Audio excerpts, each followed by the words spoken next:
How's it going, everybody? Good morning. Good morning from Carpet Land. Stretch out and get into the world, into the day. Blah, blah, blah. Get my vocals going and my thoughts going here. This video is going to be, I guess, entitled, and I should probably start doing this at the beginning of videos so people know what I'm actually going to talk about, because I tend to ramble, but it's about the fact that you don't have to fight, and that you don't have to argue, and that you don't have to be angry. These are things that often we don't have a choice. It seems like sometimes we're forced to be angry. I guess it brings me back to that old quote I heard when I was younger. It said, if you're not angry, you're not paying attention. And I carried that type of thinking with me for a long time. Basically seeing the corruption in the world and seeing how people can be complete assholes, and there's thieves, there's liars, murderers, rapists, you name it. And because of this, we tend to build up this defensiveness.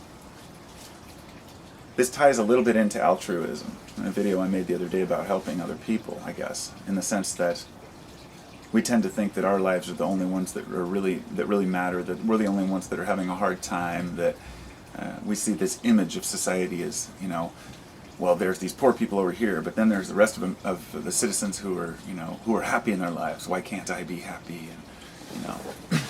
And I can't know what goes through other people's minds, because of course I'm just going by my perspective as one individual. But mostly I didn't want to really talk about the anger in day-to-day life, but rather the anger that people have towards their siblings or their family. And notably, and the most important point I wanted to make, was couples, husband and wife, or husband and husband, wife and wife, whatever. Without getting into the details of who's marrying who, a couple, whether they be boyfriend, girlfriend, or married or not. I think my wife was telling me this morning a story about her friend at work who has a husband that, he beat the shit out of some guy the other day and broke both his eye sockets, But when he told his girlfriend that it was her fault because they'd been fighting, and that it was her fault that he'd gotten a fight. And apparently this same guy, she brings him his lunch to work every day. She makes his lunch and takes it to him at work, and then he complains about what it is. Oh, why can't you make these kind of sandwiches? Now this is something that so many couples face, whether there's an angry husband or an angry wife or whatever it may be. When she was talking to, my wife was talking to her, she said, couples, you shouldn't have to deal with that. And she says, all couples fight. And I guess that line that was the inspiration for this video. Because she said, no, all couples don't fight. My wife and I don't fight, okay? If we have a problem, we discuss it. It doesn't mean that in days past we may have not had a few spats and arguments, a couple slammed doors. Never physical violence, ever. That's something that will never happen. But when it comes to being angry, we have things to express. Now, if you try to tell let's say I were to try to tell my wife how I felt about something that I wish she would do differently or whatnot, I have to ask myself, am I trying to change her? In other words, a lot of people will tell their spouses, you need to be more like this, or you should be more like this. My wife and I have found a middle ground where we both contribute what we have. In other words, 2 should make 3. 1 plus 1 should make 3. You should be able to use a relationship with someone to enhance the variety of both people's experiences and interests, and teach each other and show each other why these things matter to you, and be able to exchange information and ideas without feeling like, if you can't talk to your partner, who can you talk to? And people are scared to even go home sometimes because they may have a violent husband or a bitchy wife. And to me, I find that there's a huge misconception about what it means to be in a relationship. And people truly believe that it's natural for people to yell and fight all the time. And it's not. It's natural for people to get angry in life. But learning how to handle yourself and how to hold the discussion is what's important.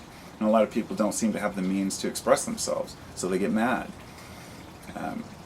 There's nothing. One of the things that I dislike, one of the types of people that I dislike the most, are people who just fight all the time. If somebody says something, they just say, "Oh, you want to fight?"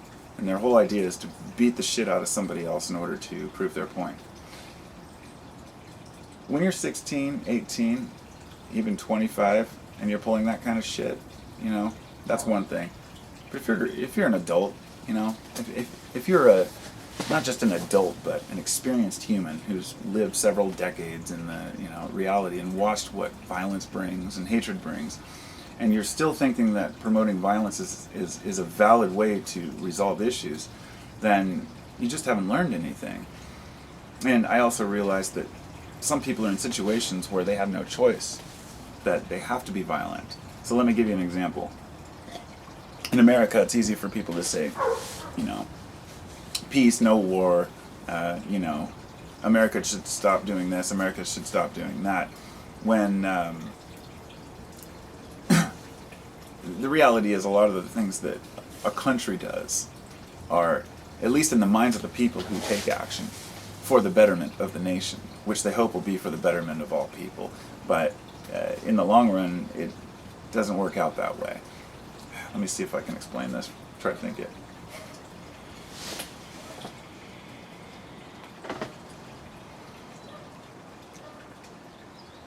We stand behind nationalism, and we use that as an excuse to not take too much action in a big, confusing, scary world. But along the lines of individuals, I guess what I'm trying to say is that we treat other people as if they're other people, so they're not up to our par or up to our standard, or they don't know what we know, or they're just ignorant or whatnot.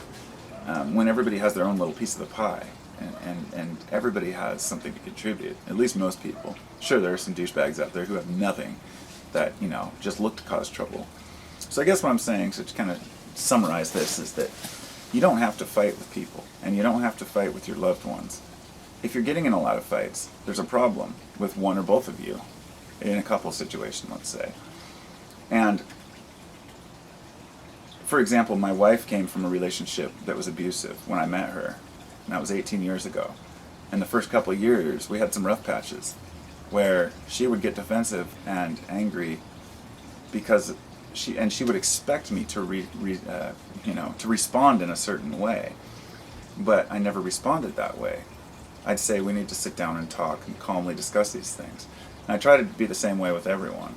I've had some arguments with my mom in the past, and it's usually just stupid things. Maybe I disagree with a certain thing, or maybe I tell her something that she should change, which is something you never do to people, unless you love them and you want to help them. But to realize humbly that there's a lot of things I need to change, and that we're just people.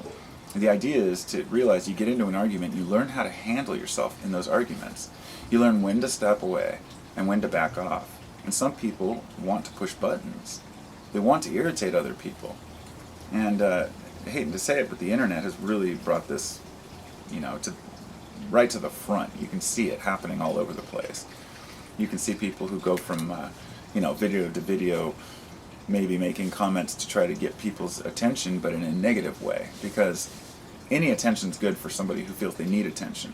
And if a person's bored, they will incite or instigate any type of, whether it be, even if they're saying something they don't even really believe, or they're instigating violence or playing the devil's advocate on something, it's merely to argue, to fight, because people believe that fighting is how we resolve things.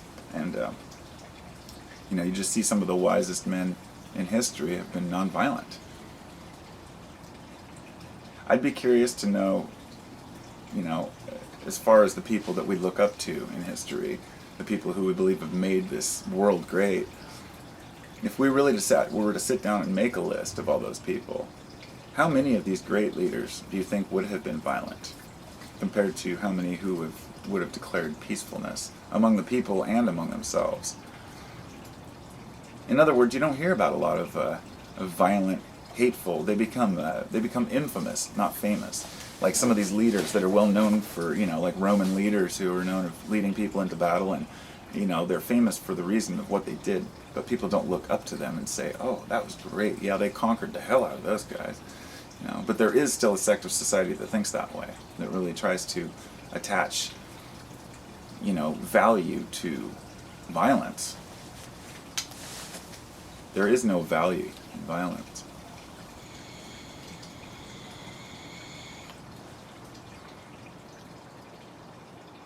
To be fair, though, there is value in protecting oneself and one's interests, as well as other people's selves and interests.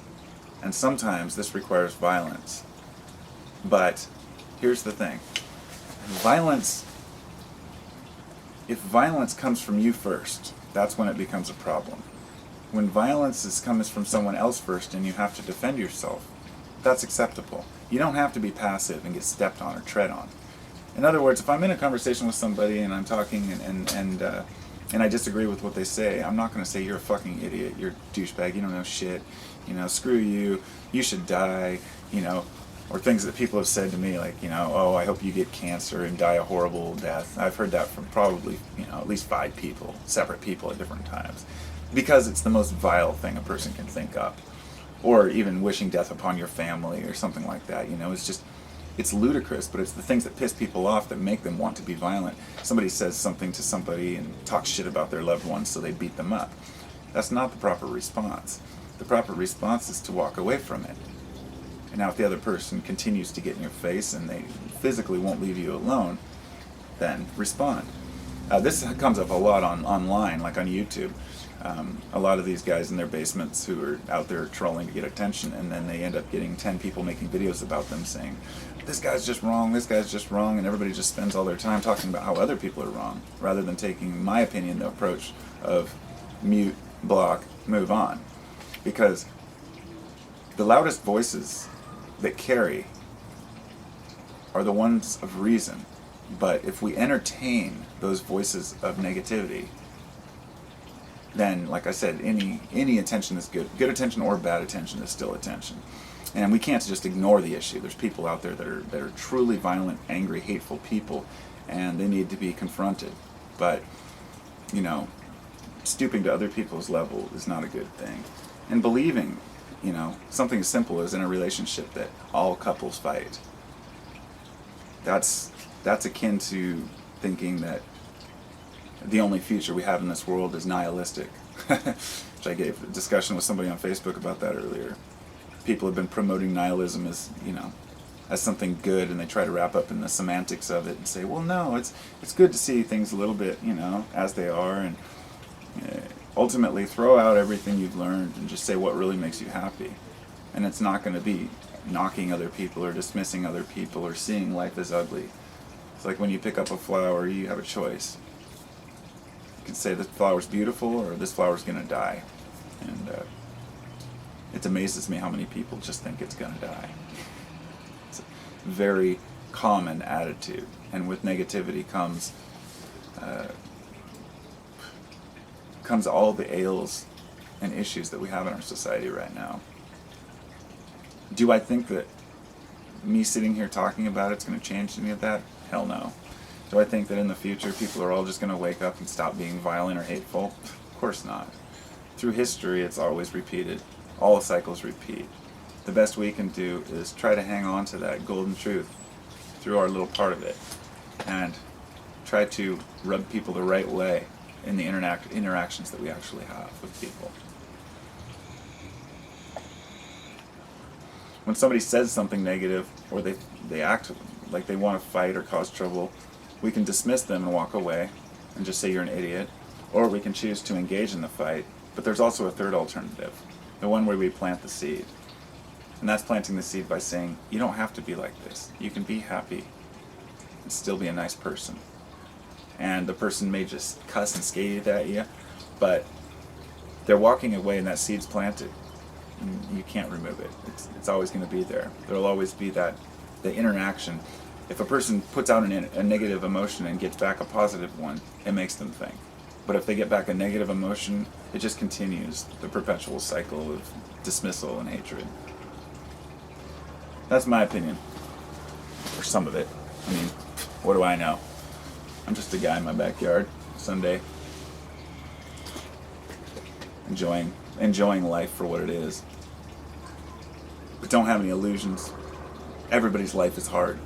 I've got all kinds of shit that I have to deal with in life. I beat myself up over things. Sometimes I get angry at my kids when I'm just like really short, or maybe I, don't approach something correctly, or say the wrong thing to somebody, or offend somebody. And the idea is not to try to abolish all of that. You're never going to get away from offending people or upsetting people. You just have to learn how to correct the mistakes as they happen, so we don't continue them, if that makes sense. Just like the old doomed to repeat the past thing.